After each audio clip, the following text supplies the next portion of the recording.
पुण्यात्माओं, भक्ति मार्ग में जहां जहां गुरु और शिष्य का संबंध होता है और जगत में भी जहां जहां गुरु शिष्य का संबंध होता है वहां वहां परीक्षा होती है। यह सर्वविदित है, किसी से भी छुपा हुआ नहीं है। हम अपने बच्चे को स्कूल में भेजते हैं, कॉलेज में भेजते हैं, साल भर बाद उसका भी एग्जाम होता है, उसकी भी परीक्षा होती है। और टीचर जो परीक्षा लेता है उसका मतलब यही होता है कि साल भर तक मैंने इस बच्चे को जो पढ़ाया है, बार बार पढ़ाया है, रिवीजन करवाया है, उस मेरे पढ़ाए हुए सिलेबस को विद्यार्थी कितना समझ पाया, क्या ये बच्चा आगे जाके भविष्य में सफल हो पाएगा या नहीं हो पाएगा, इस बात की जानकारी के लिए, इस बात की पड़ताल के लिए ही परीक्षा होती है।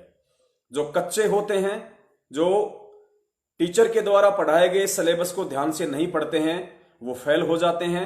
और जो टीचर के द्वारा पढ़ाए गए उस ज्ञान को, उस सिलेबस को, उस सब्जेक्ट को गहराई से पढ़ता है, समझता है, वो विद्यार्थी परीक्षा में सफल होता है।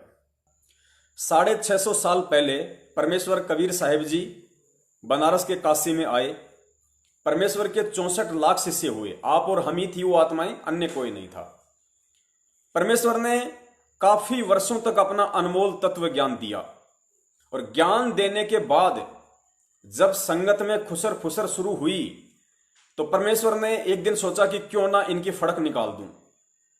परमेश्वर ने हम सबकी परीक्षा ली।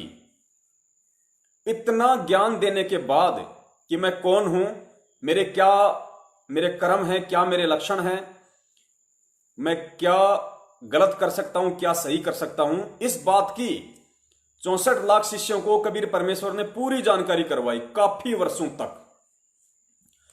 उसके बाद उस परीक्षा लेने के लिए परमात्मा ने रविदास जी को निमित्त बनाया और गणिका बहन को निमित्त बनाया।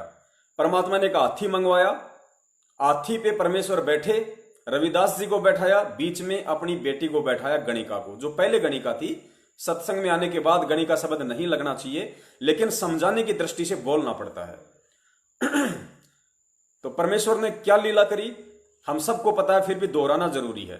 ध्यान से सुनेंगे तो ही ये वीडियो आपको एंड तक समझ में आएगा कि वर्तमान में हिसार जेल के नाम से संगत में जो ऑडियो भेजी जा रही है और उन ऑडियो को भेज भेज कर सतलोक आश्रम मैनेजमेंट हरियाणा जो अपना मनोरथ सिद्ध कर रहा है, उसके पीछे की हकीकत क्या है।